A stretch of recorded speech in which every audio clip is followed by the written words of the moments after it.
You guys being experts in, you've worked with over 50 companies in the last 3 years. You've invested, you've got funding, you've collaborated with companies, you've worked with them to launch new products and services.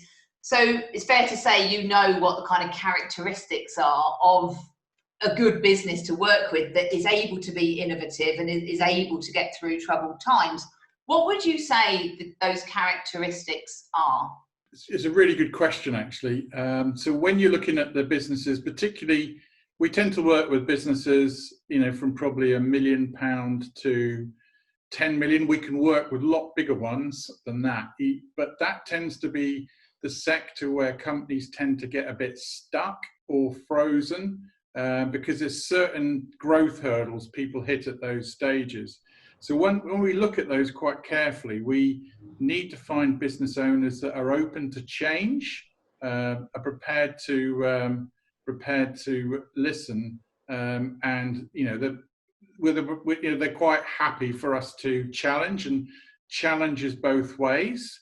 And then we're quite relaxed whether they're in mature markets or whether they're in emerging markets, because basically mature markets, sometimes there's more opportunity. Because if someone's in a mature market, they could have £1 million of £100 million of business within a 30-mile radius. Well, from my point of view, sales and marketing guy, fantastic. There's 99 million quid to go for. But I think the most important thing for me is someone who's prepared to be open-minded and take a fresh look at things, because it needs, and people are prepared to be open to feedback from their teams, and that's the sign of a good leader, when they're prepared to accept a few things on the chin, if you like. I read a blog of yours recently. Is it 1.1 trillion things? And I think you mentioned in there was something like the Times Top 100 came up with Financial Times, came up with the top sort of characteristics. Could you give me an example of, say 2 of them that were noted and sort of patterns that they saw in the top? Tell me a bit more about that. So I think that's going to a different scale. That's looking at the businesses. I mean, they grew by 1.1 trillion just during the pandemic, and basically all those companies have really strong business models, so they've positioned themselves in high growth markets, and actually they go back to the old days, in my opinion, of trying to create monopolies. So they've all got themselves into dominant positions. They've all prepared to buy out competitors. That's the likes of Facebook, Amazon.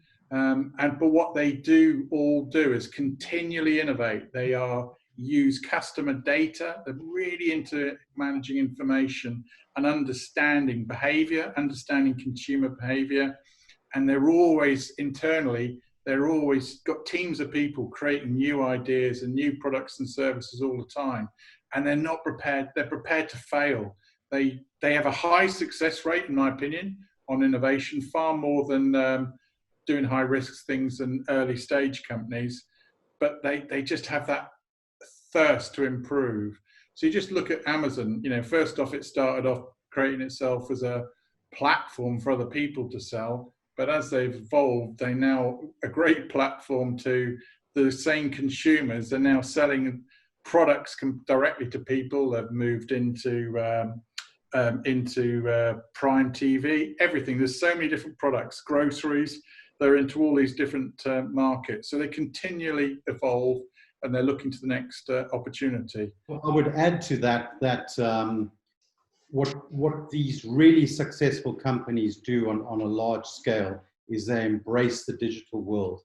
And they've really understood how, number one, to use digital to connect with the customer base, but not only connect with their customer base, but also enable their transactions to actually happen digitally.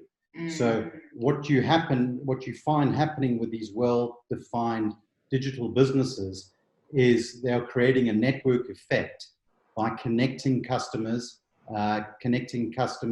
with producers, with other suppliers, and the whole network starts to happen.